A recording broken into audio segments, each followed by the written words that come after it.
Welcome back. Now, last week we discussed matching your desk and your chair together to fit your body and your ergonomics. I mentioned how this desk, I couldn't get it any lower even though it's one that rises up and down, so I had to bring up my chair to match. We spend a lot of time typing, working on the mouse, working at a computer in front of us, so we really should know how to hold our body position to make sure we maximize keeping our body safe and out of tension. Ideally, we would like our forearms parallel to the ground. We want them horizontal, we want them flat, because as soon as we start to go up with our forearms, our shoulders very easily pop up into our ears. Creates a lot of tension in the neck and the upper shoulder muscles that we don't want our body, especially if we're doing it for a long period of time during the day. We don't want that happening. Now, if we have our forearms level, we also want to think about our elbows relaxed at our sides. Often we don't even realize, but our elbows, where we have them, control a lot of tension in what we do with these shoulders. So if I have my elbow up, like a lot of people do that I know, the shoulders have a tendency to go up too. Now if I drop my elbows down, my shoulders have a tendency to go down with them. In the long run, it would be ideal if you can figure out how to drop your shoulders down while keep your elbows wherever they are. I train people how to do this.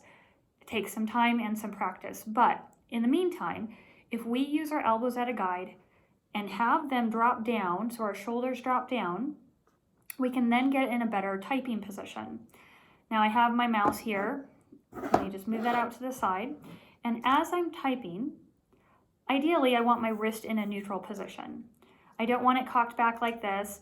Sometimes people get too high with their wrist here and I don't want to bend here, so I want something comfortable. Now if I'm typing and I can put my palm a little bit on the computer, I'm not pressing down hard into the computer because I don't want to add any compressive forces, and definitely don't want to put any compressive forces right across the wrist where you can get some compression on the median nerve that affects your carpal tunnel. So if I'm here like this, where I just have a gentle pressure on my desk with my palm and then my elbows down by my side, my shoulders drop down, and then I can look straight ahead and I can type right here. My mouse then I can bring over, I can move, and as I'm using my mouse, I'm allowing my wrists to move back and forth. I'm not lifting up with my elbow, my shoulder, all of that. I'm just moving through my wrists. Same thing when I'm typing. My fingers move, and there's a lot of wrist motion, not a ton of elbow and shoulder motion. Something to consider when you're typing, very, very important, is just keep working on the fingers and allow yourself to type in a relaxed way. Again, moving the arm, and you can see my shoulder does not lift up when I change positions and I'm looking at the screen. I can keep my head in a relaxed position. Now with the computer desk, I want my eyes kind of looking down slightly at the computer screen.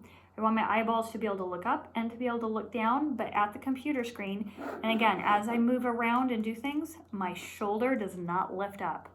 I keep my body relaxed, my belly's out, my low back is relaxed, and I'm able to sit here and type for a long period of time without worrying about what is going on with my body, without developing tension, without developing neck issues or back issues. I'm in a completely comfortable position without stress.